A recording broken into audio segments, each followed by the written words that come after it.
네, 오늘의 두 번째 주제죠. 다이나믹 프로그래밍. 다이나믹 프로그래밍에 대해서 살펴보겠습니다. 다이나믹 프로그래밍은 우리말로 하면 동적 계획법입니다. 이 프로그래밍이라는 것이 우리가 업으로 삼고 있는 코딩을 짜는 이런 프로그래밍을 의미하는 것은 아닙니다. 이 다이나믹 프로그램은 원래 수학에서 나온 개념이기 때문에 어떤 코딩을 하는 이런 의미가 아니라 어떤 계획, 어떤 프로그램이라는 것이 어떤 계획표니까요. 어떤 계획을 의미합니다. 그래서 이제 동적인 계획이다. 그래서 동적 계획법이다. 이렇게 번역이 되고요. 그래서 다이나믹 프로그래밍은 원리적으로 봐서는 디바이드 앤 컨커 전략과 상당히 유사합니다. 여기 똑같이 어떤 리커시브한 어떤 것을 이용하고요. 굉장히 유사한데 무엇이 틀리냐면 뭐랄까요? 디바이드 앤 컨커가 문제가 뭐냐면 해결된 문제를 또 해결하는 경우가 있습니다. 종종. 그래서 이 해결된 문제를 해집합 G에다 저장을 해놓고 테이블이겠죠. 주로 테이블에 저장해놓고 이것을 재활용하는 이런 의미가 있습니다. 이런 의미가 있는데 예를 들어서 이제 옛날에 이제 어떤 게 있을까요? 피보나치를 구하는 것도 마찬가지입니다. 피보나치도 피보나치 F4를 F4를 구하기 위해서는 F3을 구해야 되죠. 그죠? F3을 구해야 됩니다. 즉 F3과 F1을 구해야 되는데 얘가 좀 너무 그러네요. 예를 들어서 이제 뭐라 그럴까요? F10은 F9 더하기 F8인데요. 예. 이제 F9를 구하기 위해서는, 그죠? F9를 구하기 위해서는 F8과 F7을 해야 됩니다. 그래서 이제 F9를 구할 때 이미 F8을 구했거든요. 그렇죠? 구했기 때문에 F8에 대해서는 재교출이 또 들어갈 필요가 없습니다. F8을 이미 구해놨기 때문에. 그래서 이것을, 어쨌든, 피보나치 같은 경우에도 어떤 리커시브하게 이제 들어갈 수 있는데, 들어가면서, 해집합을 이제 계속 탭을 저장해놓고, 다음에 그것을 또 똑같은 것을 요구할 때는 그 탭에서 그것을 꺼내준다. 이런 의미라고 보면 되겠습니다. 그래서, 이 다이나믹 프로그래밍은 디바이드 앤 컨커의 어떤 문제점이라고 할 수 있는 이미 해결된 문제를 또 해결하는 이런 다시 푸는 비효율을 제거하는 것이 바로 동적 계획법의 핵심이 되겠습니다. 그래서 동적 계획법의 일반적인 모양은 이렇게 되겠습니다. 이제 동적 계획법은 일반적인 모양이 확인이 좀 그러네요. 이게 이것은 이제 동적 계획법을 리커시브하게 풀 때 일반적인 모양이 이렇다는 얘기고 테이블 방식으로 되어 있는 것은 좀 모양이 틀립니다. 그래서 다이나믹 프로그래밍이라고 있다면 다이나믹 이렇게 함수가 있고 문제가 있고 PQ 리커시브가 똑같죠. 근데 다른 점이 이제 G라는 게 있는데 이 G가 바로 해집합입니다. 해집합을 계속 전달을 하는데 A는 문제고 P는 이제 어떤 문제의 영역을 의미하죠. 그래서 제 문장이 뭐냐면 어떤 P와 Q로 정의되죠. 어떤 서버 문제가 P와 Q. 그러니까 P와 Q 영역에 대해서 문제가 이미 풀려진 게 있으면, 그냥 테이블에서, G에서, 이 해, SPQ, 이 해입니다. 이 해를 찾아서 그냥 리턴 해버립니다. 리커시브하게 안 나간다는 얘기죠. 만약에 풀어진 게 없다면, 아까 말했던, 봤던 디바이드 앤 컨커와 비슷한 전략으로 갑니다. 그래서 디바이드 나누고, 다이나믹, 똑같이 리커시브하게 들어가고요. 그래서 리커시브에 들어간 결과를 SPM, SMQ를 솔루션을 받아다가 SPQ를 구하죠. SPQ를 구하죠. SPQ는 이제 SPM과 SMQ를 컴바인하면 나옵니다. 하고 그리고 이것을 이제 풀었으면 이것을 이제 해집합에 넣겠죠. SPQ를 해집합에 넣는다. 그리고 이제 SPQ를 리턴하면 되겠죠. 이렇게 이제 다이나믹 프로그래밍을 디바이드 앤 컨커 틀리게 이미 푸른 결과냐, 이미 해결된 결과면 테이블에서 리턴하고 해결하지 못한 거면 해결을 하고 그 결과를 다시 해집합에 넣는다. 이렇게 차이가 있다는 얘기죠. 그래서 디바이드 앤 컨커에 비해서 다이나믹은 이 테이블에 해당되는 메모리가 더 필요하겠죠. 더 필요하다. 그러나 이제 리커시브 횟수가 굉장히 줄어들기 때문에 어차피 쌤쌤이가 되는 것이죠. 그래서 이제 이 같은 경우는 테이블을 이제 톱다운으로 구축하는 방법이고, 바텀으로 구축하는 방법도 있습니다. 이제 다음 페이지에서 아마 나올 것 같은데, 예, 그러네요. 그래서 이제 디바이드 앤 컨커와 다이나믹은 결국 똑같은 얘기가 아니냐, 뭐 비슷한 얘기입니다. 그러나 어떻게 말할 수 있을까요? 어떻게 말할 수 있을까요? 디바이드 앤 컨커가, 그러니까 즉 뭐냐면 다이나믹으로 풀 수 있는 문제는 디바이드 앤 컨커로 풀 수도 있다는 얘기죠. 즉 DNC는 다이나믹보다 더 큰 슈퍼셋이다, 이렇게 보시면 되겠습니다. 즉 다이나믹이 DNC의 즉 디바이드 앤 컨커의 문제점을 이제 해올 줄 보완하기 위해서 나온 것이기 때문에 DNC 다이나믹 문제는 다 DNC로 풀 수 있죠. 아까 예를 들었던 피보나치 문제네요. 보시면 이제 피보나치 문제가 있는데, 전에 보셨죠? 이 함수를 보셨을 겁니다. int n이 있으면 n이 1이거나 2이면 이게 종료 조건입니다. 리턴 1을 하고, 아니면 피보나치 n-2 더하기 피보나치 n-1 이렇게 되어 있는데, 이거 보시면 이제 제교치 두 번이 일어나죠. 두 번이 일어나서 이것을 이제 제기 트리를 그려보면 이렇게 됩니다. F5는 F3 더하기 4고, F3은 F2 더하기 1인데, F4는 F3 더하기 2고, F3은 F2 더하기 1입니다. 그래서 이제 이걸 이제 n-2부터 들어가면, 이게 좀 순서가 없던데, 이렇게 되겠네요. n-2부터 들어가면, 이쪽을 이제 DFS, 즉, depth first search를 하게 되죠. 이쪽으로 들어가서 F3을 구하는데, F3은, 이렇게 F1, F2를 구하게 되는데, F4를 구할 때, 즉, 피보나치 두 개를 들어갈 때는, F3, F2, F2, F1이 다 여기서 풀었던 문제들입니다. 그렇죠? 여기서 다 풀었던 문제들이죠. 이걸 먼저 구하고, 여기서 구했고, 그 다음에 이제, 그 다음에 이쪽으로 들어가는데, 다 구했던 문제들이죠.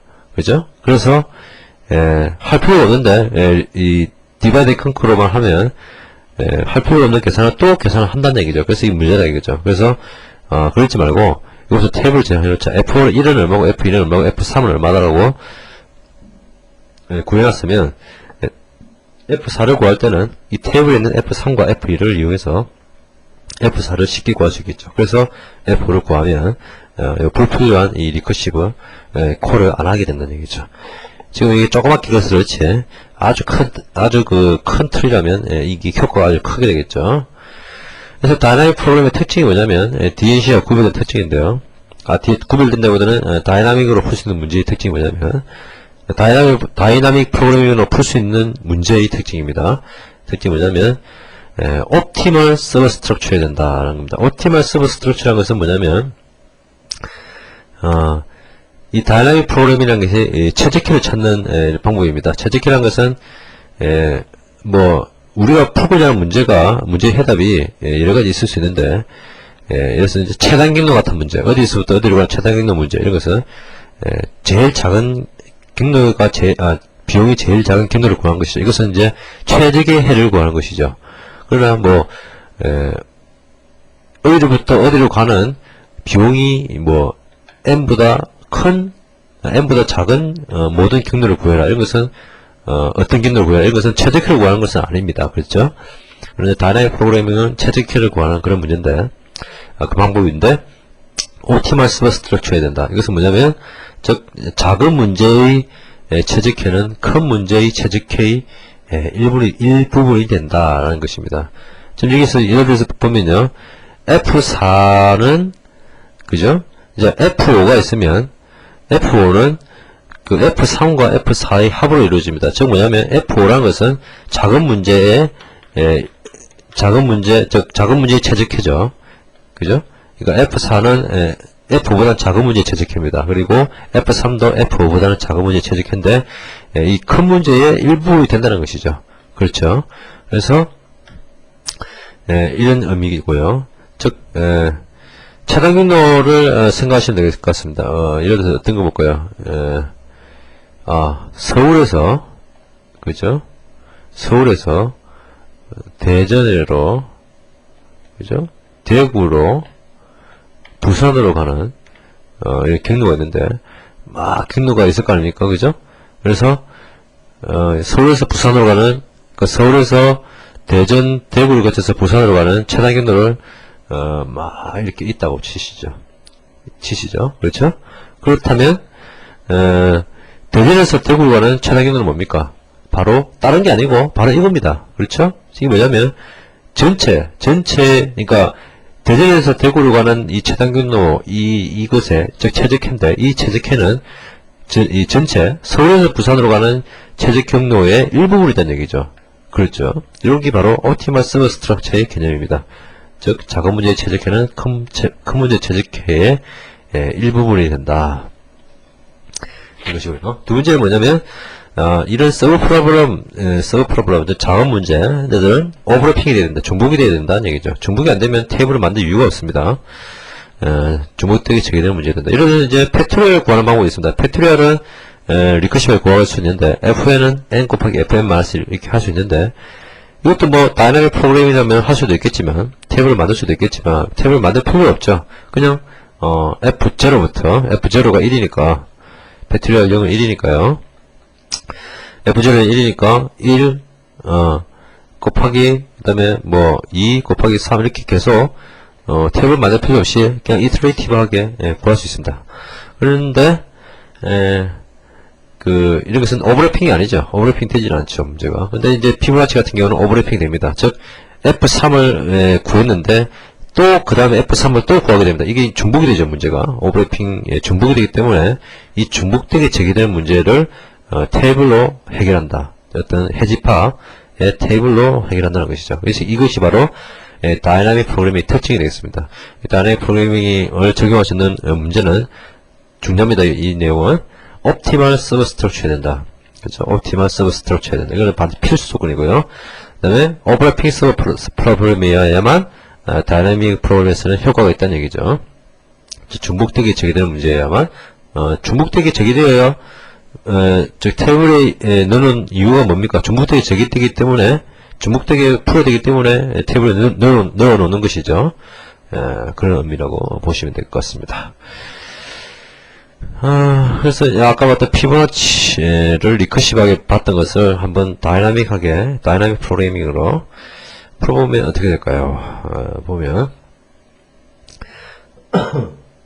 피보나치 다이나믹이라고 제가 써봤습니다. 그래서 이제 솔브드라는 해집합을 넣어주는데 여기 있는 아까 그 다이나믹 프로그램의 일반 모양 요걸 보시면 될 것 같습니다. 솔브드라고 있는데 이 솔브드는 호치 쪽에서 미리 크기를 잡아줬다고 보시죠. 그래서 이 솔브드는 이 n 구하고자 n 크기면 될 것 같습니다.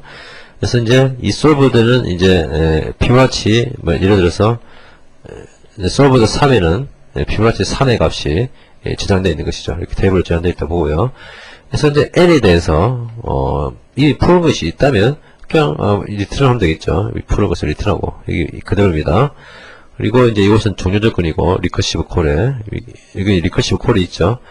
그리고 리커시브 콜을 n-2와 n-1에 대해서 리커시브 콜을 하는데 이것의 결과를 저장하는 것이죠. 여기에 일단 이 루프에 들어갔다는 얘기는 이미 테이블이 없다는 얘기고, 그래서 재교출을 푸는데 이 푸는 결과를 솔브드 배열에 넣는다. 즉 해집합에 초월을 하고 이것을 리턴하는 것이죠. 이렇게 해놓으면 리커시브하게 돼서 이게 도대체 무슨 모양인지 잘 이해가 안 되시겠지만 이것을 천천히 따라가 보시면 이미 풀었던 문제를 즉 n-2 요것을 풀 때 풀었던 문제는 n-1 요것을 풀 때는 더 이상 안 푼다는 것을 테이블에서 가져온다는 것을 알 수 있습니다. 여러분 프로젝트 피보나치에 이것을 추가해놨습니다. 이 함수를 추가해놨기 때문에 요것을 요 피보나치 앤더 다이나믹이라는 함수를 디버그로 한번 트레이스를 밟아보면서 돌려보시기 바랍니다. 어떻게 돌아가는지 보면 중복을 상당히 피함을 알 수 있습니다.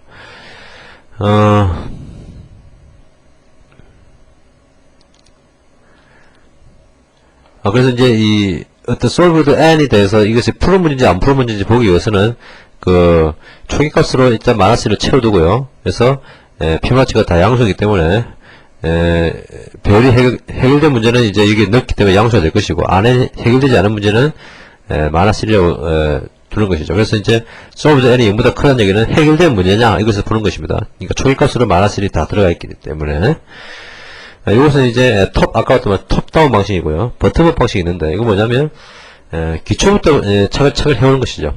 요 같은 경우는 재교출 형태인데 다이나믹 프로그램이 꼭 재교출 형태일 필요는 없습니다. 그래서 오히려 재교출의 그 함수 오버헤드 때문에 그 비재교출 형식이 많이 쓰는데 테이블을 이제 차근차근 쌓아놓은 것이죠. 즉 F1 1이다, F2는 1이다라고 놓고 i는 3부터 n까지 돌면서 fi는 fi 더하기 1, fi 마이너스 2 이렇게 써줘도 되겠습니다. 이렇게 써주면 어떻게 됩니까? F3은 F2 더하기 F1 이렇게 해서 F3의 테이블이라고 F4는 또 3, 2 그러니까 계속 테이블에 있는 내용을 계속 읽어오는 것이죠. 결국 이거는 돌아가는 방식은 똑같습니다만은 이게 좀 더 간명해 보이죠. 그래서 즉 이것은 테이블의 밑바닥부터 즉 엘리멘탈의 한 부분부터 쌓아오면서 더 큰 문제를 접근하는 이런 방식입니다. 이것도 역시 다이나믹 프로그래밍입니다. 역시 테이블을 이용하는 것이기 때문에 즉 다이나믹 프로그래밍이라는 것은 리커시브 하냐 안 하냐가 중요한 것이 아니라 그 리커시브 한 문제를 푼다는 얘기죠. 리커시브한 어떤 리커런스한 문제를 푸는 방법 중에서 테이블을 이용하는 방법이 있다는 얘기입니다. 그래서 꼭 재교출이 아닐 수도 있다는 것이 중요한 내용이 되겠습니다. 그래서 동적 기회법을 적용하려면 아까도 말했듯이 그 다이나믹 프로그래밍으로 풀 수 있는 문제인지를 먼저 확인해야겠죠. 즉 뭐냐면 optimal substructure change 먼저 확인을 해야 될 것입니다. 즉 이 optimal substructure change라는 것은 뭐냐면 최적화 원리라는 것인데요. principle of optimality 즉 optimality의 원리를 만족하지 않으면 동적 기회법으로 문제를 풀 수 없다는 것이죠. 예를 들어 아까 그 최단경로 문제 같은 경우는 optimal substructure라는 것을 알 수 있습니다. 그죠? 그러니까 이 작은 문제의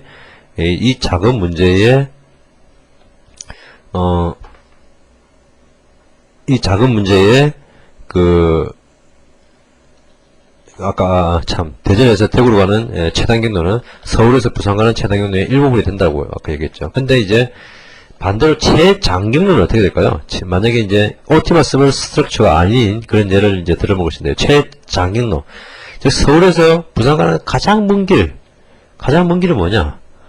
이것은 먼 길이 있다면 이게 대전에서 대구로 가는 가장 먼 길이 있다. 이것의 일부분이 될까요? 한번 생각해 보시기 바랍니다. 예를 들어서 이제 이렇게 그래프를 써보죠. A에서 D로 가는 가장 먼 단순경로는 뭐냐면 A에서 D로 가는 A 그죠? A, B, C, D가 됩니다. 그렇죠? A에서 D로 가는 경로가 두 가지가 있죠. 이렇게 가는 것과 이렇게 가는 경로가 있습니다. 그런데 두 가지가 있는데 이제 이렇게 가는 경로는 비용이 5고 이렇게 가는 경로는 비용이 7입니다. 그래서 이 더 멀죠. 근데 그 A에서 D로 가는 경로인데 A에서 D로 가는 A, B, C, D로 가야 되는데 최단 경로가 그렇다면 이 최단 경로 A에서 B까지 가는 최단 경로는 뭘까요? A에서 B까지 가는 최단 경로는 보면 1일까요? 1이면 이제 옵티멀 서브스트럭처 맞겠죠? 그러니까 이렇게 큰 문제의 최단 경로의 일부분 문제도 포함되니까 옵티멀 원칙이 되는데 A에서 B로 가는 최단 경로는 아쉽게도 이겁니다. 그렇죠? 1과 3, 즉 4가 됩니다. 즉 뭐냐면 A에서 D로 가는 최단 경로는 요런 경로지만 그죠? 그래서 옵티멀 원칙이 최적화 원리가 승리하려면 A에서 D로 가는 최단 경로가 이거라면 A에서 B로 가는 최단 경로는 이거가 됩니다. 그런데 아쉽게도 요게입니다. A에서 B로 가는 최단 경로는 두 개가 틀리죠. 그래서 이것은 리커런스한 그런 문제가 아니고요. 그렇기 때문에 이런 것은 동적 기회법으로 풀 수 없는 얘기죠. 이런 최단 경로의 문제는 최단 경로를 찾는 문제는 굉장히 어려운 문제입니다.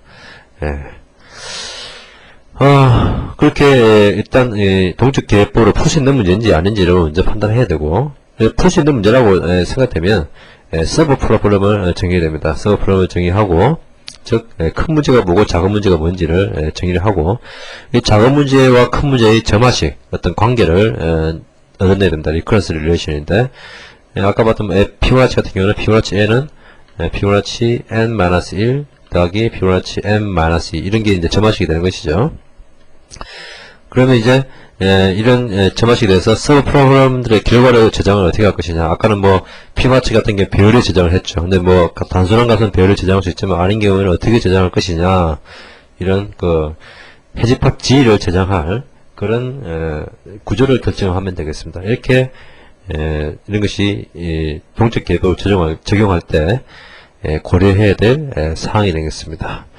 여러분들은 이제 동적 계획을 풀 수 있는 대표적인 문제 또 하나가 이제 조합의 수를 구하는 알고리즘인데요. 방법인데 고등학교 수학 시간에 배웠죠.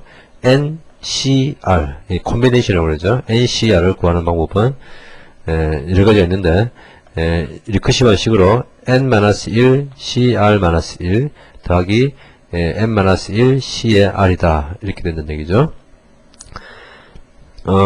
이런 그 뭡니까 점화식이 있습니다. 그러면 이것도 굉장히 중복이 많이 됩니다. 중복이 많이 되기 때문에 이런 리커런스 릴레이션을 가지고 이것은 이제 역시 그 옵티멀 서버 스트럭처가 맞고요. 그렇죠? 그러니까 밑에 서브 해가 큰 해의 일부분이 되죠. 그렇죠? 일부분이 맞고 서브 프로그램 정의됐고 점화식 추출됐고 어떻게 저장할 것인지는 여러분들 생각해 보시기 바랍니다. 이렇게 이런 것들 정하면 동적 계획을 풀 수 있다는 얘기죠. 이것은 여러분들이 직접 해보시기 바랍니다.